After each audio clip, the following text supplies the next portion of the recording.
everybody, I'm Tom Vasel, and welcome to Board Game Breakfast. This is a show about board games and the people who play them. So on the board game side of things, it is a great time to be a gamer. So many games have come out at the Essen Fair. We've seen a ton come through the Dice Tower. The ones from Essen Spiel haven't, the ones that we shipped haven't shown up yet, but we've been tracking them, and we think they're in America at least at this point. So, but even if those hadn't come in, there's so many great games to play. At this today in America anyway, it's Veterans Day, so I'd like to thank all the veterans for what they've done for the various countries around the world. So the Dice Tower studios are actually closed today for that, but I'll be in for a Q&A later today, so come on by. And I got a bit of a surprise in that Q&A, a minor one. You'll see when you come back for that. So that's all coming up. Our marathon, our live game marathon is 2 weeks from today. Very exciting times. We got Joe Stedman coming in. War Game Dan is showing up. We got some other special guests that we're still working on lining up. We're going to have a fun time of playing games. We're going to be giving away games to people who watch that live. So that's exciting. But we also got live stuff coming up this week. And so there's a lot of cool things coming your way. But I guess let's get started with it. I was about to say things I found on the internet, but this week it's going to be a thing. So this time, I wanted to talk about just one thing I found on the internet this week, and I think everyone else did because I got many, many emails about that. So South Park does a lot of parodies on their show, and this time they parodied us. And so there was a clip about, well, not Board Game Breakfast, but, well, something very similar. Just as a heads up, this does contain some drug use, so just be aware that that's in this clip ahead, but take a look.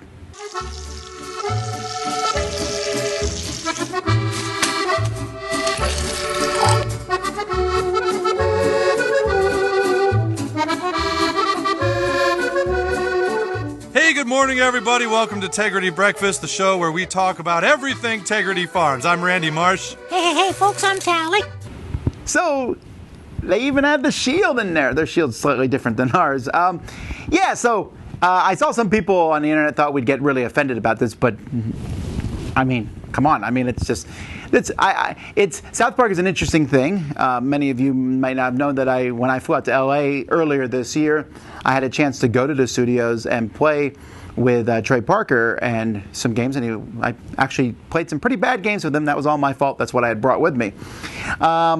And yeah, it was really nice. And Trey came to Gen Con and was part of the gaming landscape. And they have a lot of games on the show itself. It's kind of interesting because the Dice Tower and South Park are fairly opposite in many ways, in values and things like that. But board games tend to bring lots of people together, right? And in this case, they did. And I thought that was a pretty neat. I was really impressed with the kind of shot for shot there, how Board Game Breakfast looks. So it was a funny episode intro there, and I wanted to thank them for doing that. That's kind of nice. I don't think anyone watching South Park will suddenly go, what is this Board Game Breakfast? They won't catch it, but enough of you did that I got many, many, many, many, many messages about it. So I thought that was a pretty neat thing.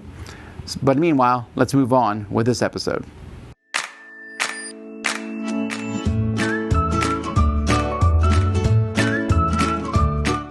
Hi, it's Stella. Have you heard of Cerebria board game? Well, there's also Cerebria the card game. This one. It's probably half of the complexity as the board game version. This game reminds me a little bit of Disney movie called Inside Out, where there are characters for each emotion. Things like adoration, rage, kindness, and so on. Games about your state of mind, what emotions you feel it with. Your objective in the game is to collect positive and or negative crystal fragments by playing these emotion cards on your playing area or your state of mind. Each turn you do 2 actions, any combinations of taking cards from common area or play cards into your play area. You get the fragments on certain cards where you play, and those cards have their own special power. You can spend the fragments to use the power, or you can move to your absorb card, so you don't lose the fragments for scoring. There are also set collection objectives each round, depending on the suit cards you collect, which earn you more fragments if you meet the objectives. When one stack of cards on the common area are gone, that's the end of the round. A player wins and the game ends if one person has at least 12 positive bliss fragments, or 12 negative gloom fragments, or 7 positive plus 7 negative fragments. Otherwise, go to the next round and do it all again. So in our game, we gotta decide if we want to collect the suit or get the power, ideally both. And if we want to use the power and potentially lose the fragments, if we don't have enough absorb slot. Game is pretty simple and probably good to get a small taste of the theme before playing the board game version. Well, thanks for watching, guys. We are on the Dice Tower How to Play videos and Meeple University on YouTube. See you next time.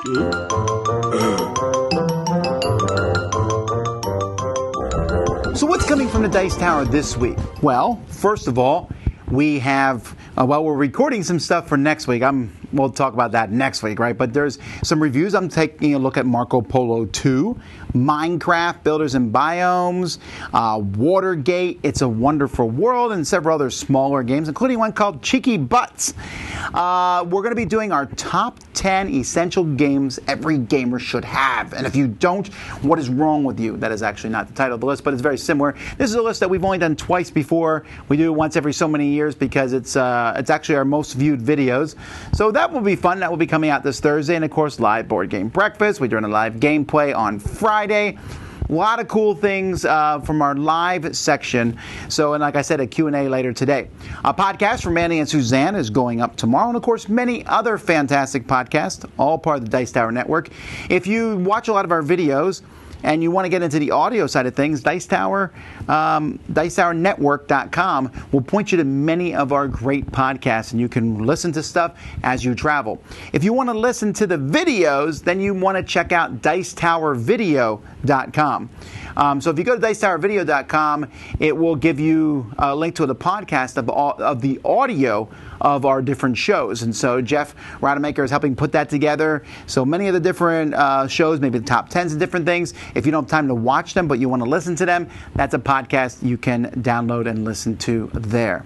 All right, let's keep moving. Unique New York. Unique New York. Blocus. Blocus.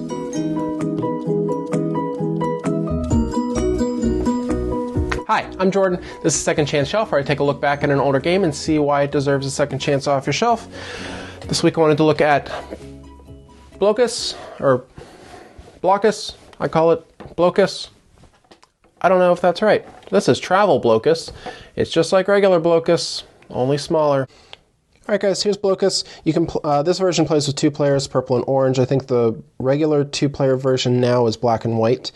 This is an older edition of it. But on your turn, you're going to place a tile. It has to be diagonally adjacent to one of your other pieces. So I could place this here because it is diagonal to this one.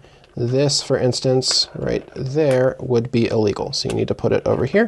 You're going to keep doing that back and forth until everybody has played pieces to the point where you can no longer play. At the end of the game, whoever has fewer of these little squares on your pieces left over at the end of the game, that's your score. Person with the least wins.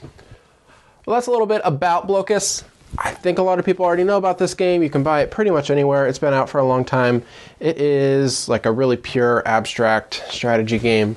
A regular version you play with up to 4 players with different colors coming from different corners of the board. It's just a really accessible game, and it doesn't, I don't know, it's like an abstract strategy game that doesn't really have any of that air of, I don't know, pretentiousness that comes with a lot of them. Just because it's so accessible and everybody can just kind of start playing. But yeah, that's Blocus. Check it out. If you've never played it, honestly, just go to like a Goodwill. They probably have Blocus, and it's great. So do that. I'm Jordan. Thanks. Greetings and welcome to the Mega Meeple.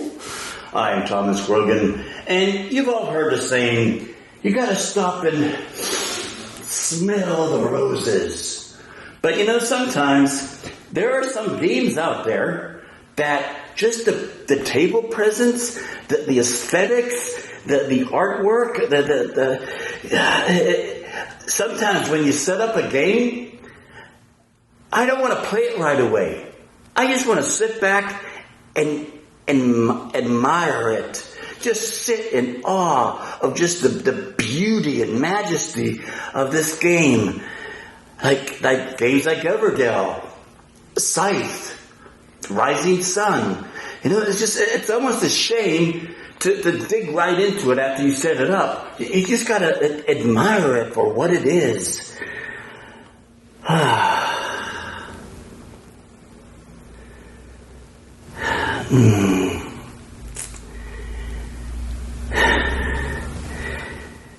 Beautiful, isn't it?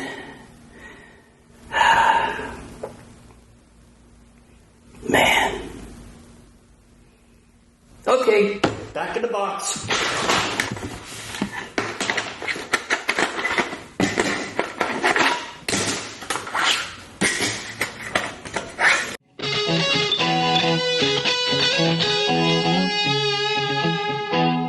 So what's getting added to the Dice Tower library this week? Well, we have the new, just came out, Age of Steam Deluxe Edition. I know a lot of people like Age of Steam, so we're adding that, as well as Wayfinders, the new party game smartphone, and the deluxe edition of Chocolate Factory. Then we're adding in Karn, the new two-player game, Adventure Island, and even though I don't know that this one will last, for a while we'll stick in Final Hour. The second edition of Gizmos, which comes with a plastic dispenser. For our kids library, we're adding in Sparkle Kitty. And then for our adults library, we're adding in the new Azul Summer Pavilion, as well as the Magnificent. Back to kids, we got SOS Dinosaur. And then finally, I was very happy to add in the newest Ticket to Ride map expansion, but we also have Ticket to Ride France, and Ticket to Ride India, and Ticket to Ride Netherlands, and Ticket to Ride United Kingdom, and Europe, and Nordic countries, and Markland, which is the hardest one to find, but we got it. So Ticket to Ride is in the library. Hi, everybody. Hello, we are Ryan and Bethany. From Ryan and Bethany Board Game Reviews. Today we're going to be talking about Jumanji the game. Before we do that, we're going to talk about our health for just a quick minute. Due to some recommendations, I'm trying out intermittent fasting, which is where you kind of restrict the eating between a certain window of hours. And so I've been doing that for 5 days now, and I have been eating less, I suppose. I could do better. And so if you have any experience with intermittent fasting, put it in the comments. Let me know what you think, good or bad. All right, well, enough about that. Let's talk about Jumanji the game. This is a very basic roll and move game. You all start at the end, and you're trying to be the first one to get to the middle. Mm-hmm. The components of this game are actually pretty great. I mean, it's this nice wooden box that opens up. There's a gimmick of the little those red decoder cards you slip in there that reads those. They're kind of unnecessary, actually, but It's fun. It has these D8s that you roll, which is kind of cool for a roll and move game. And so, from a component standpoint, this is actually kind of good. Yeah, there are 0 choices in this game. 0. Not a single one. Yeah, this is a strict roll and move. You roll the dice, you do what it says. You pull some cards, you do what they say. You really don't have any choices in the game. It is what it is. We do think it'd be really fun if you paired it with a specific Jumanji movie night, then it'd be fun to play it. But besides that, have everybody dress up in like pith helmets, play the game, watch the movie. Sure. Yep. Get bitten by snakes or trampled by rhinoceroses. Yeah, all that stuff. Do it all. Yeah, it'd be a really fun themed movie night. If you'd like to hear our full thoughts on Jumanji the game, you can go to our YouTube channel. We are Ryan and Bethany Board Game Reviews, and you can find us on Facebook too. All right, well, this is Ryan, and I'm Bethany, encouraging you to have a happy, healthy breakfast. Bye, guys. Bye, everyone.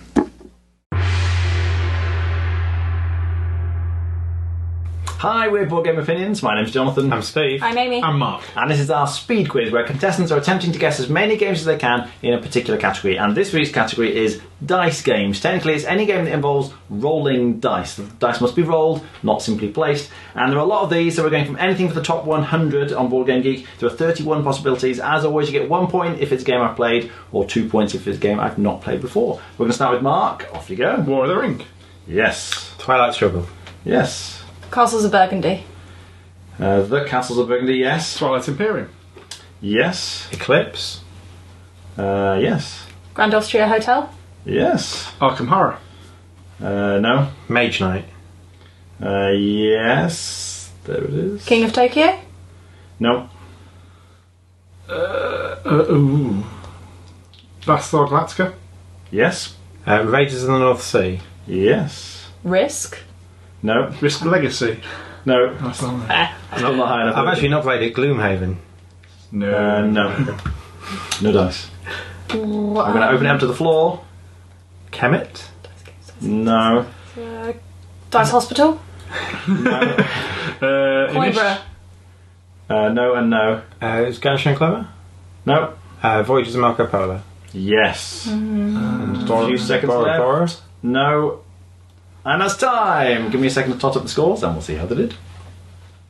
Alright, the results are in, and this week we've got Amy on 2, Mark on 3, but Steve wins again with 5. Well done, Steve. Other games you could have had here were Descent, Dead of Winter, Eldritch Horror, Kingdom Death Monster, Mechs vs. Minions, Roll for the Galaxy, all the Star Wars games, Imperial Assault, Rebellion, X-Wing, Trois, Wingspan, a whole bunch of different things you could have had there. Did you get any that they missed? Thanks very much for watching. We will see you next time. Bye. To talk about giving credit to other designers.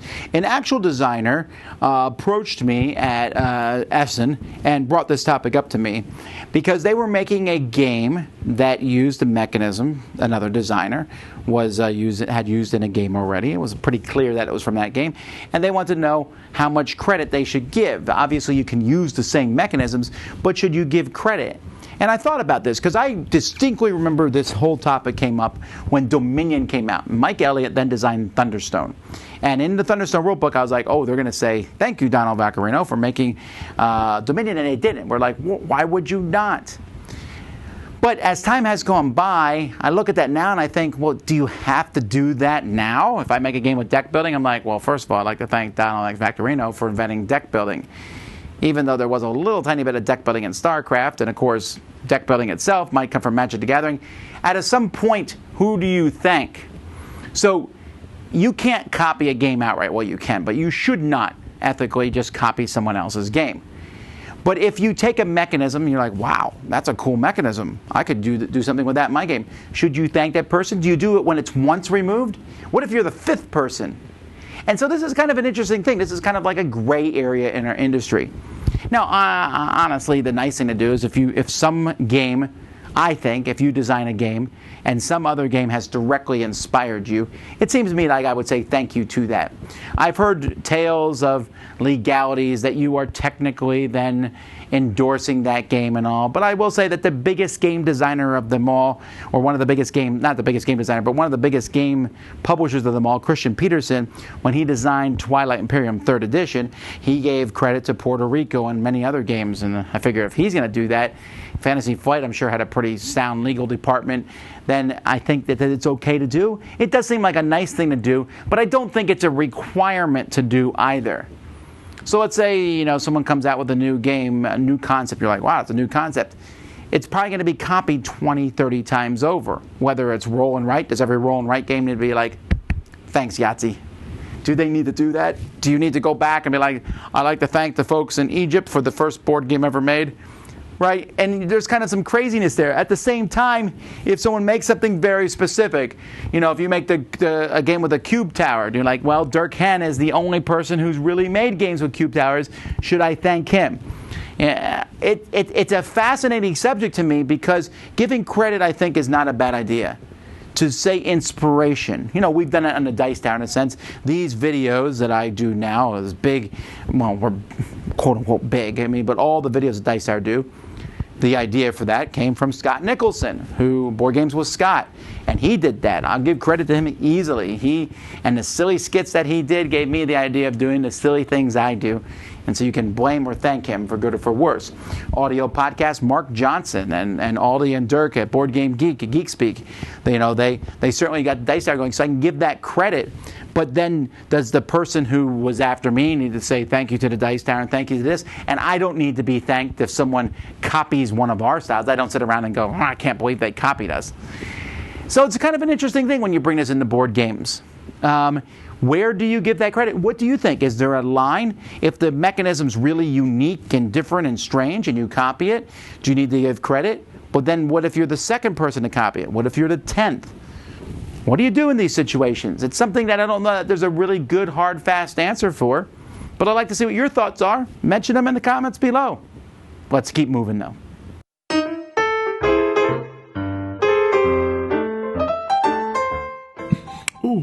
Hello. Oh, hi there, friend. Yes, hi there. Are you enjoying the limelight? Oh, what do you mean, the limelight? Oh, you know, you're the newest thing. You have been on the table at least 3 times this month. Yeah, 3 or 4 times, you know. Nice, yeah. I remember those days. I used to get out every month at least. Yeah, you know, just doing my job. Not these days, though. Not so much. Well, you better enjoy it while it lasts, because, you know, cult of the new and all. It's a thing. What do you mean? Aren't we all played? You know, we all get to the table here and there. No, you're new. Well, of course you're new. You don't get it, do you? Hey there, it's not like that around here. They don't just play me because I'm new. They love me. It's all about the quality of play, you know. It's, if you're good, you're good. Yeah, you just keep telling yourself that. Hey, a package came!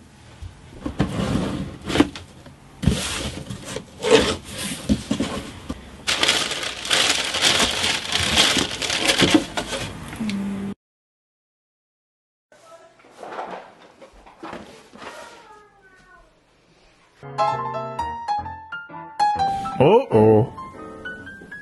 What? Not good. Not good, my friend. What was that? Hi! I'm new. Your nightmare has arrived. Say goodbye to your game night, buddy. Oh, no. Nice place.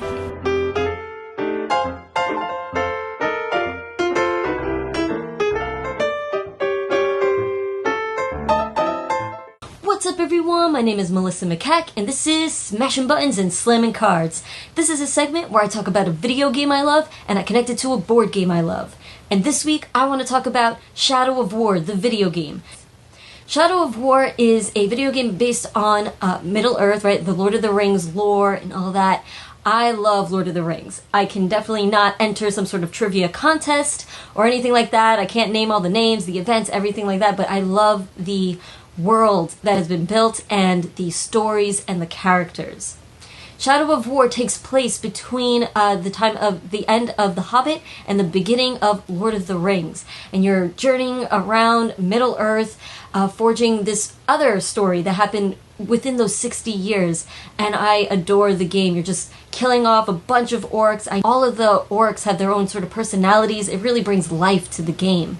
And I want to connect that to Lord of the Rings, Journeys in Middle-earth. Really big box. And this is another game where you're exploring Middle-earth, forging your own story, and you get to play as all sorts of characters, like Aragorn, and then other characters that aren't, I don't think, mentioned, or maybe they are and I don't know of it. But it has all sorts of different branching stories, and Shadow of War doesn't have really branching stories, but it does have that open world feel, and so does this game. That's something I really like about this game, where I really feel like I'm exploring it, and it's another one where my choices matter. Not so much in Shadow of War, but for Journeys in Middle-earth, your choices do matter, and it's another one where just killing off a bunch of orcs and whatever comes at you, and it's just a ton of fun. It's a cooperative game. I love co-ops. Anyway, that's it for this week. Thank you so much for watching. I'll see you next time. Hey, I'm Matthew from This Game Is Broken, and this is Dead Last here on Board Game Breakfast. And I just want to quickly talk to you about something, as I try to do most weeks, and that thing I'm quickly going to talk to you about. I have found myself trawling through YouTube and then going over to Board Game Geek and typing it in and looking and thinking, no, that video's in Spanish. That video's Greek. Why? And then I can't find it, and eventually it hits me. And I have to learn the game from the rulebook. I much prefer learning a game from a video and then later on using the rulebook as a reference. I think a lot of people are like that. But there's been loads of times recently where I've just thought, why don't I just read 7 pages of rules? And then I'll know how to play the game. And it's so much easier sometimes than looking for an obscure video shot in a dim tavern somewhere. I found myself recently, I had a rulebook in front of me, and I was like, I could just read this. And then even a big long rulebook, they're not that, I mean, most modern hobby board games, they're never that bad. And you just sit down with a cup of tea, you read the rulebook, and then once you're finished, you go, I now know how to play that game. And I don't know what keeps on making me try desperately to find some other quicker, cheaty way to learn a game when you can just read the rulebook. Yes, videos are super helpful, and I still will watch it played, or a gaming rules video, for instance. If it's a game, it's like, I need to know how to play this game, I'll just do that. But there is something to be said for, and yes, not all rulebooks are created equally, I appreciate that for sure. There is something to be said for just sitting down and reading the rulebook.